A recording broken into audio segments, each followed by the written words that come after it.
Assalamualaikum warahmatullahi wabarakatuh. Allahumma shalli ala Muhammad. Allahumma shalli ala Muhammad. Allahumma shalli ala Sayyidina wa Maulana Muhammad. Alhamdulillahi Rabbil Alamin. Malam ini adalah malam yang harus kita syukuri, karena rahmatnya Allah dicurahkan atas kita. Alhamdulillah. Kenapa? Karena kita berkumpul semuanya di sini dengan niat tulus, bukan sekedar menghadiri pengajian, tapi juga memuliakan anak yatim. Ada 25 anak yatim yang akan disantuni, Masya Allah. Sesuatu yang mungkin jarang ditemui di RT-RT yang lain. Betul ya Bapak Ibu? Masya Allah. Makanya harus kita syukuri. Sesuatu yang akan ditulis oleh para malaikat sebagai amal soleh dan akan kita nikmati nanti di akhirat. Alhamdulillah. Bapak Ibu, adik-adik yang dirahmati Allah, kalau kita lebaran biasanya ada baju yang sama, yang ada rezeki, uang lebih, pesen satu keluarga bajunya sama. Kalau pink semuanya pink meskipun laki-laki. Kalau biru semuanya biru meskipun perempuan. Ya, Masya Allah. Itu buktinya apa? Buktinya cinta, buktinya sayang, ada kedekatan. Ada ayah, ada ibu, ada anak. Kalau silaturahim, oh ini bajunya yang sama, pastinya sekeluarga nih. Iya. Masya Allah. Nah, oke. Kadang-kadang kita ketemu orang namanya sama. Seneng gak kira-kira? Seneng. Nama saya itu ada yang nyamain, persis.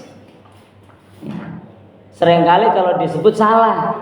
Berarti salah karena selain panjang ada OO-nya. Ya, OO gitu ya. Saya pernah cek di internet, Heri Purwosusanto. Ada selain saya persis. I-nya pakai Y, Purwosusantonya juga digandeng. Sama, tapi beliau dokter. Saya nggak bisa nyuntik, beliau bisa nyuntik. Tapi daerahnya di luar Jawa. Dan beliau dokter ahli, Masya Allah. Namanya sama dan ternyata non muslim.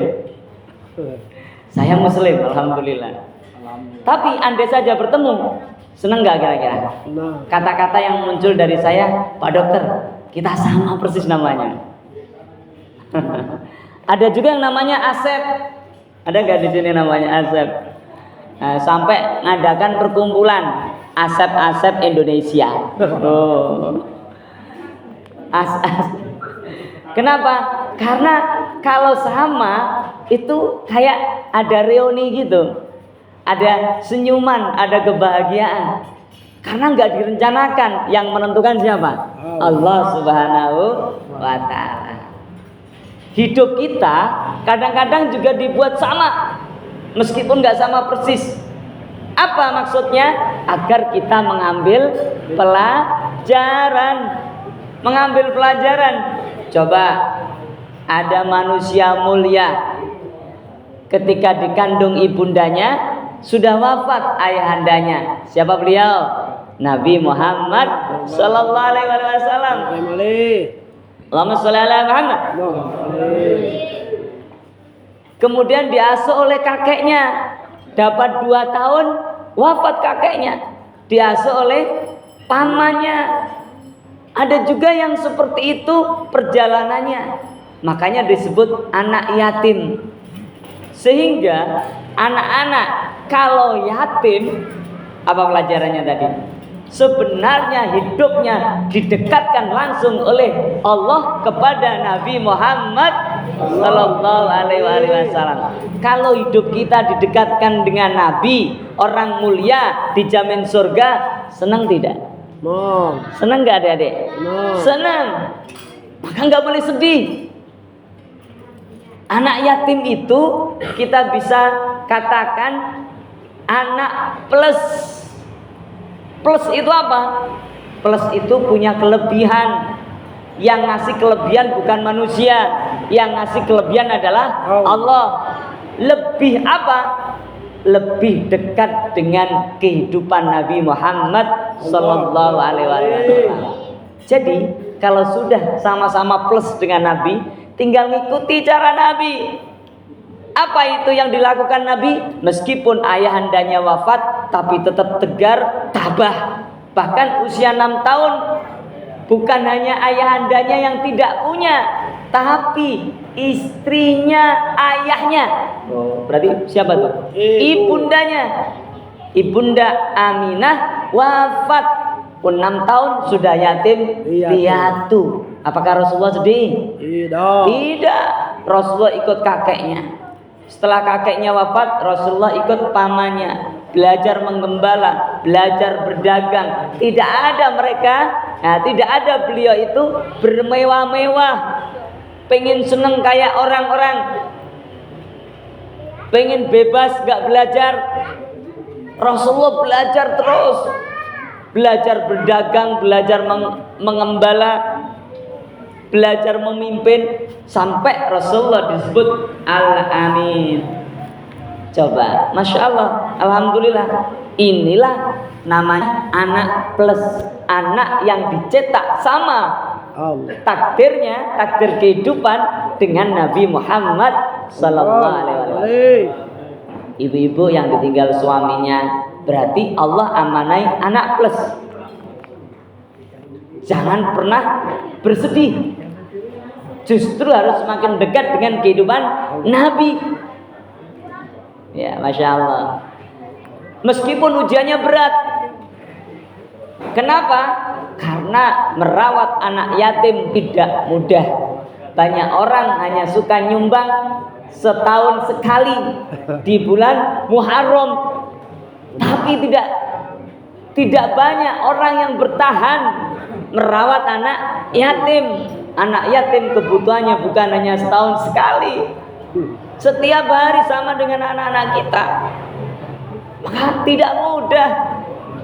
Dan Rasulullah Muhammad sallallahu alaihi wasallam disebut Abul Yatama, bapaknya anak-anak yatim. Alhamdulillah, Masya Allah. Nah, ibu-ibu yang diamanai anak yatim oleh Allah, jangan pernah kecewa, apalagi meratapi nasib. Nah, ini ada Ustaznya. Maaf Ustaz, kebetulan sama. Ya, harus sering menangis. Loh, nggak boleh kecewa tapi harus sering menangis nih. Menangis karena apa? Mensyukuri nikmat, bukan meratapi nasib. Nasib sudah ada yang punya. Masya Allah. Ya, harus sering-sering nangis. Dan nangis gak perlu dipamerin, dibuat status.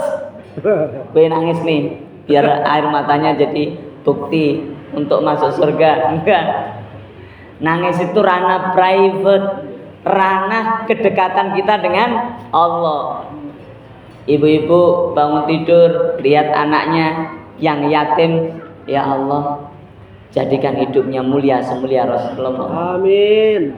Bapak-bapak yang melihat anak yatim, doakan meskipun bukan keluarganya, karena anak yatim itu plus dari Rasulullah Muhammad sallallahu alaihi wasallam. Ya Allah, ini anak yatim, ya Allah, berikan kekuatan mentalnya, imannya, taatnya, muliakan hidupnya, mudahkan rezekinya. Padahal dia bukan keluarga kita. Ingat, itu titipan Rasulullah Muhammad sallallahu alaihi wasallam. Dalam hati aja, tidak perlu diucapkan dengan lisan. Ya, Masya Allah. Ibu-ibu juga begitu. Ketika anak yatimnya berulah, Masya Allah, ya, tidak mudah untuk memahami, tapi paling mudah sampaikan doa kepada Allah Subhanahu wa Ta'ala. Nakal banget, susah, disuruh belajar, disuruh ngaji, doakan, ya Allah, Engkau amani anak yatim ya Allah, anak yang dekat kehidupannya dengan Rasulullah Muhammad SAW. Jaga dia ya Allah, sadarkan dia ya Allah, semangatkan dia ya Allah, jaga kehidupannya ya Allah. Dalam hati terus sambil senyum, ya, biar Allah ringankan bebannya. Masya Allah. Rumah yang ada anak yatimnya mulia. Seseorang yang bertanggung jawab terhadap anak yatim seperti ini kata Rasulullah, seperti jari telunjuk dan jari tengah, nggak bisa dipisahkan, dekat sekali. Jangan hanya dipakai ilmu mengelus rambut anak yatim doang. Ada anak yatim dilus-lus biar mulia diperintah Nabi. Mereka nggak butuh elusan, butuh apa? Butuh dibiayai hidupnya, dibantu sekolahnya, sepatunya diganti, disenangin, masya Allah. Dan masya Allah, Bapak Ibu yang dirahmati Allah, ya, kalau khawatir mau bantu anak yatim nanti dikira ngincer maknya, kalau khawatir, ya, lewat musola Al-Furqan, Al-Furqan Nurul Yakin kita ini, ya. Habis musolanya banyak banget kita ya. Lewat musola Nurul Yakin, lewat masjid-masjid atau lewat lembaga-lembaga boleh, agar nanti tidak dianggap ngincer maknya misalnya. Masya Allah. Allahumma sholli ala Muhammad. Nah, ini untuk Bapak Ibu. Nah, untuk adik-adik nih. Halo adik-adik, assalamualaikum. Waalaikumsalam. Si Pak lihat sini dong. Nah, oke, alhamdulillah. Ini ya. Ini pesan khusus untuk adik-adik. Untuk Bapak Ibu juga boleh disampaikan untuk anak-anaknya, untuk murid-muridnya. Saya punya guru namanya Ustadz Satria Hadi Lubis. Nah, kalau nama Lubis itu dari Medan ya, biasanya. Ya. Beliau pernah punya pesan untuk kita semua. Anak-anak, bapak-bapak, remaja, pemuda yang mau berhasil mencapai cita-citanya, wabil khusus malam ini diperuntukkan anak-anak yatim, maka kita sebut anak yatim plus power. Apa tadi? Anak yatim plus power. Anak yatim plus itu karena mengikuti perjalanan Nabi, langsung ditentukan oleh Allah. Plus power, plus itu artinya ditambah. Power, kekuatan. Nah, power itu singkatan, dulu pernah saya sampaikan di musola kita ini, ya, mungkin lupa. Apa itu power? Artinya apa? Kekuatan. Kalau anak-anak yatim ingin seperti Rasulullah hidupnya, sukses mencapai cita-citanya, tidak terlena dengan kesedihannya, bangkit hidupnya, menginspirasi kanan kirinya, maka dia harus punya kekuatan, punya power. Bagaimana cara mendapatkan kekuatan, cara mendapatkan power? Maka ikuti kata-katanya. POWER. Apa? Power. P artinya pelajari kisah orang yang sudah berhasil, orang sukses. Siapa? Nabi Muhammad Sallallahu Alaihi Wasallam. Siapa lagi? Terserah siapa yang diinginkan, siapa yang dicontoh. Ingin jadi pengusaha, contoh para pengusaha, baca bukunya. Kalau nggak mau baca buku, download di internet tentang beliau. Gimana sih hidupnya kok bisa jadi orang kaya? Pelajari cara hidupnya. Yang baik-baik diambil, yang nggak baik ditinggal. Pengen jadi penceramah, lihat penceramah yang hebat, yang terkenal, tapi taat soleh. Yang karena Allah dakwanya, bukan karena yang lain. Lihat, baca. Kalau nggak mau bukunya, internetnya. Baca datanya, pelajari hidupnya. Contoh yang baik, tinggal yang buruk. Itu P. O, obati hati dengan Al-Quran. Jangan sampai tidak baca Al-Quran dalam satu hari. Meskipun surat Al-Waqiah tok misalnya. Habis asar baca Waqiah biar rezekinya lancar. Boleh. Jangan sampai tidak baca Al-Quran. Makanya penting ngaji. Oh, terus Pak O apa? Apa nak? Hah, power tadi.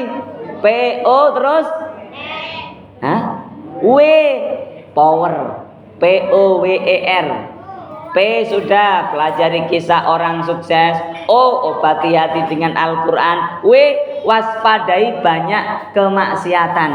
Ini anak-anak, bapak-bapak, ibu-ibu juga sama. Waspadai banyak kemaksiatan. Kemaksiatan pertama sumbernya dari HP. Ilmu pertama juga bisa sumbernya dari HP. Jadi HP itu seperti pisau. Kita pakai untuk mengolah makanan jadi makanan. Kalau kita pakai untuk yang buruk akan merusak hidup kita. Itu HP. Tapi HP yang ada datanya. Yang pakai internet. Ya, Masya Allah. Ya. Jadi waspadai banyak kemaksiatan. Mulainya dari mana? Dari rasa malas. Mau belajar, malas. Mau ngaji, malas. Mau datang, malas. Mau mengerjakan tugas, malas. Mau hidup, malas. Naudzubillah. Itu maksiat. Makanya ada doanya dari Nabi, Allahumma inni a'udzubika minal hammi wal hazan, wa a'udzubika minal ajzi wal kasal, wa a'udzubika minal jubn wal bukhl, wa a'udzubika min ghalabatid dain wa qahrir rijal. Kalau nggak tahu, cari di internet doa penghilang rasa malas, akan ketemu, tinggal ngamalin. Oh, Masya Allah. Waspadai banyak kemaksiatan. POW. E-nya enyahkan kemalasan diri. E itu enyahkan kemalasan diri. Yang R rutin ikut ngaji. Meskipun sudah tua, meskipun sudah kakek-kakek, nenek-nenek, terus ikut ngaji. Nambah ilmu, nambah amal, nambah catatan kebaikan timbangan kita di akhirat. Jangan pernah kita ngaji paling-paling yang disampaikan itu aja. Jangan pernah. Ya, karena kita perlu refresh, perlu menyegarkan kembali.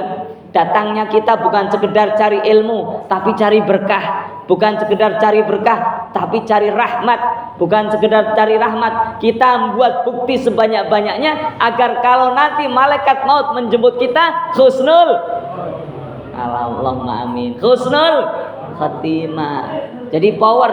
P amanah, pelajari kisah orang sukses. O obati hati dengan Al-Quran. W waspadai banyak kemaksiatan. Diajak sana diajak sini, temennya main yang jelek-jelek jangan mau. Ya. E enyahkan kemalasan diri. Malas sikat, malas hancurin, jangan diturutin. R rutin ikut ngaji. Saya sudah 46 tahun usia saya, tapi saya masih terus ngaji. Bukan ngaji sendiri, bukan, ngaji dengan guru. Biar nggak sombong. Di atas langit selalu masih ada langit. Di atas orang yang dekat dengan Allah masih ada orang yang lebih dekat lagi dengan Allah. Karena takwa itu ada di dalam hati, yang maha tahu adalah Allah Subhanahu wa ta'ala. Jadi ilmu power ini bisa dipakai siapa saja. Semoga Allah merahmati kita, amin, memberkahi kita, mengakhirkan kita husnul khatimah. Ibu-ibu yang diamanai anak yatim oleh Allah, sabar terus, optimis terus, doain terus, jangan patah semangat. Ya, nakalnya anak-anak yatim, bandelnya itu ujian kita, pahalanya besar jika kita terus doakan dan mengarahkannya. Karena apa? Mereka adalah anak-anak plus dekat kehidupannya dengan Nabi Muhammad sallallahu alaihi wasallam. Barakallahu fikum jami'an. Subhanakallahumma bihamdik asyhadu an la ilaha illa anta astaghfiruka wa atubu ilaik. Wassalamualaikum warahmatullahi wabarakatuh.